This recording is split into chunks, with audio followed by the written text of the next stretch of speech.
بله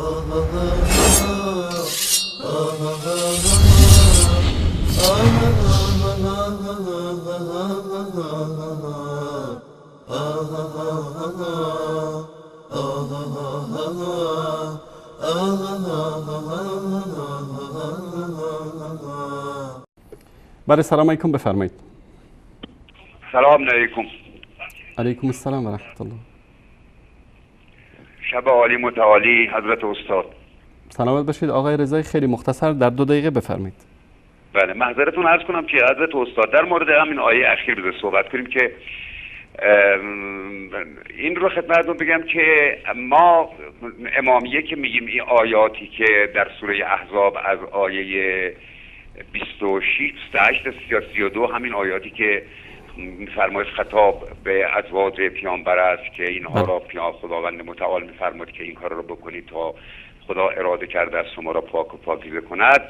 من میگم این آیات هیچ کنون دلالت بر این ندارد که هر آیه هر مطلبی رو درش میگه آخر همون آیه نتیجه گیری میکنه، موضوع رو به آیه بعد موکول نمی کند و همینطور بعد به آیه دیگه بعد به آیه دیگه بگه خب نتیجتا ما این کارا رو داریم به شما میگیم تا اینکه شما را پاک و پاکیزه بکنیم. نتیجتا چون هر موضوعی رو در هر آیه خدای متعال مطرح میکنه نسبت به چیز بانوان، بعد همونجا هم نتیجهش رو میگه. یک دو اینکه ما میگیم این ازواج پیامبر نمیتونن مشمول آیه تطهیر باشن به خاطر که اراده خدا ازلی است و اینکه خدا میفرماید انما یرید الله، از الان که خدا اراده نکرد که یعنی از حالا که ما به زمان پیامبر ما اراده کردیم شما را پاکیزه کنیم، از همه الان اراده کرد، یعنی قبل از اعلان آیه اینها پاک و پاکیزه نبودن و حالا طبق این شرایط رو انجام بدید تا پاک و پاکیزه بشید. برفرض که این رو بپذیریم خیلی خوب، حالا که مشمول این آیه شدن و این شرایط رو انجام دادن، آیا کدومشون انجام دادن کدوم نکردن این کار رو؟ و اونایی که مشمول این آیه شدن چه حالاتی بعد از این که مشمول این آیه شریفه شدن از اونها ظهور کرد که تا قبل از اینی که این آیه بر اونها نازل شده بود او حالات از اونها ظهور نکرده بود و چون اراده خدا از این طرف ازلی است از این طرف هم ابدی است و برفرض اینها بانوان از زوجات پیامبر صلی الله علیه و آله و سلم امهات المؤمنین مشمول آیه تطهیر شده باشن، خب بعد از مرگشون این طهارت که منقطع شده است که اراده خدا ابدی است. وقتی یه چیزی رو خدا اراده میکنه دیگه منقطع نمیشود. اگر غیر از این است شما طهارت را در نسل ازواج پیامبر تا الان به ما نشونه الان چگونه این طهارت متجلی است؟ ما الان چجوری میتونیم طهارت رو ببینیم در ازواج پیامبر صلی الله علیه و آله و سلم؟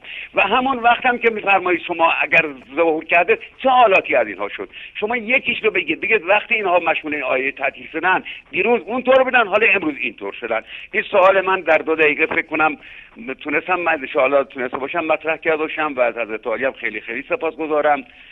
لطف فرمودید به من اجازه دادید با اینکه هفته گذشتم مزاحم شده بودم. خدا خیرتون بده. جزاک الله خیرا. فی امان الله. بمانم یا قطع کنم؟ من فقط یک سوال دارم آقای رضایی، یعنی شما فرمودید که این آیه تطهیر مشمول علی رضی الله تعالی عنه و حسن حسین و فاطمه زهرا رضی الله عنهم اجمعین شده و در فرزندان اینها امتداد داره، درسته؟ اینطور این آیه اینطور میرسونه. اونی که عقیده ماست. همین عقیده شما همین است، درسته؟ درسته. تشکر از شما. خواهش میکنم. خدا نگهدار. ببینید الله سبحانه و تعالی در قرآن کریم وقتی میگه که اهل القریه یعنی ساکنان اون قریه، اهل البیت ساکنان اون بیت، حالا میخواد یک زن باشه، یک مرد باشه، یک زن و مرد با یک دختر باشه، یک زن یک مرد با یک پسر باشه، یا یک زن و مرد و 3-4 تا دختر و پسر باشه، بر تعدادی که باشه. اشکال در این است آقای رضایی که شما اعتقاد به عصمت تکوینی دارید، ولایت تکوینی دارید، چیزی که اصلا وجود نداره. یعنی علی رضی الله تعالی عنه و فرزندانش ولایت تکوینی ندارن، عصمت تکوینی ندارن، یعنی معصوم نبودن از وقتی که در روز ازل به وجود آمدن و تا روز قیامت. به عنوان مثال همین حرفی که شما زدید، همه این فلسفه‌ای که گفتید، شما خواستید که همسران رسول الله صلی الله علیه و سلم را از این آیه خارج بکنید، چون گفتید هر آیه به جدایی خودش یک مطلب رو میرسونه، ربطی به ما قبل ما بعدش نداره. این دندن اکثر علمای شما هست که اینطوری برداشت میکنن از قرآن کریم. ما هم همین حرف شما رو به فرض محال قبول میکنیم. احمد جان نشون بده آیه 33 سوره احزاب. وقرن فی بیوتکن، خطاب به همسران پیامبر، و در خانه‌های خود بمانید. ولا تبرجن تبرج الجاهلیت الاولى، و مانند شیوه جاهلیت نخستین زینت‌های خود را آشکار نکنید. و اقمنا الصلاة، و نماز را برپا دارید. و آتینا الزکات، و زکات را بدهید ای همسران پیامبر. و اطیعنا الله و رسوله، و الله و رسول را اطاعت کنید. انما، اگر شما این اعمال را انجام دادید، خداوند چی میخواد از برای اعمال انجام دادن این اعمال؟ انما، به تحقیق قطعا الله سبحانه و تعالی میخواهد که یرید الله لیذهب عنکم رجس اهل البیت و یطهرکم تطهیرا. الله قطعا میخواهد که پلیدی را از شما اهل بیت دور کند. یعنی در بین این اهل بیت رسول الله صلی الله علیه و سلم، اهل خانه رسول الله صلی الله علیه و سلم، هیچ گونه پلیدی نباشه. ببینید وقتی ما گفتیم اهل البیت، فقط من قرآن پر است از این دلیل، من اهل بیت موسی و اهل بیت، اما یک دلیل میارم: اتعجبین من امر الله رحمت الله و برکاته علیکم اهل البیت انه حمید مجید. یک روایت بیارید از کتب شیعه و سنی، یا از کتب یهود و نصارا، یا از کتب کمونیست ها و بت پرست ها و سگ پرست ها و هر جانوری که در دنیا پیدا میشه که گفته باشه که اهل بیت مردم یعنی پسرعموش، یعنی دخترش، یعنی نوه‌هاش، و زنشو بنداز بیرون.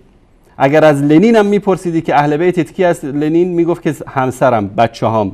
اگر از برژنف هم میپرسیدی، اگر از کارتر میپرسی، اگر شیمون پرز هم بپرسی، اگر از هر گوساله‌ای در دنیا بپرسی که اهل بیتت کی است، میگه که همسرم، فرزندانم. غیر از جماعت شیعه وقتی بپرسی اهل بیت یعنی کی، یعنی پسرعمو.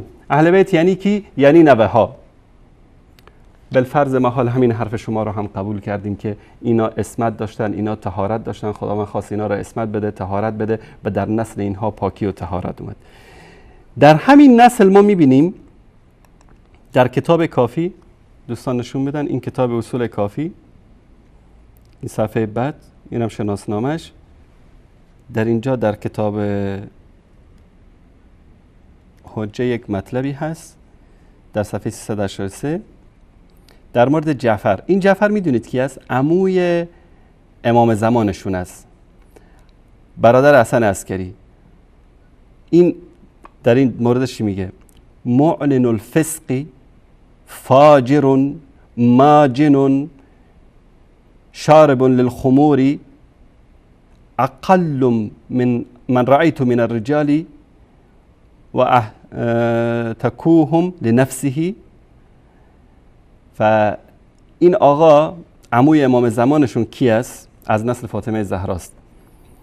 این آقا فاسق است، فاجر است، دیونه هست، شارب الخمر هست، مثل اون مردی که پرده حفت خودش رو پاره بکنه کمتر دیده شده. الله خدا میدونه چیکار میکرده، تن فروشی میکرده، به قول این آقایون شبکه زنازاده یهودی زاده ولد زنا، هر کاری که میکرده. المهم این عموی امام جعفر، این عموی امام زمانشون هست، بهش میگن جعفر کذاب.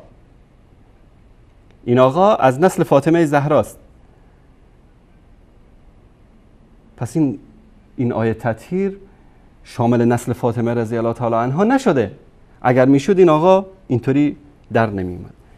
یا زید ابن علی، زید ابن علی مؤسس مذهب زیدیه. آیا این آقا عصمت داشت، مطهر بود طبق این آیه یا نبود؟ خب اینم از نسل فاطمه زهراست رضی الله عنه اجمعین. چرا بهش میگن فاسق، فاجر؟ رئیس مذهب زیدیه، نزدیکترین فرقه شیعه به اهل سنت.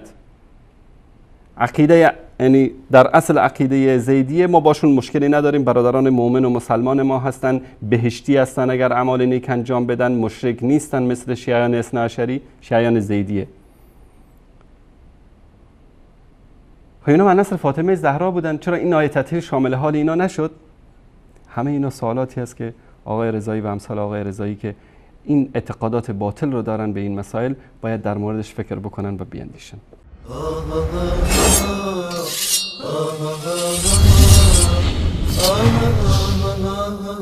آه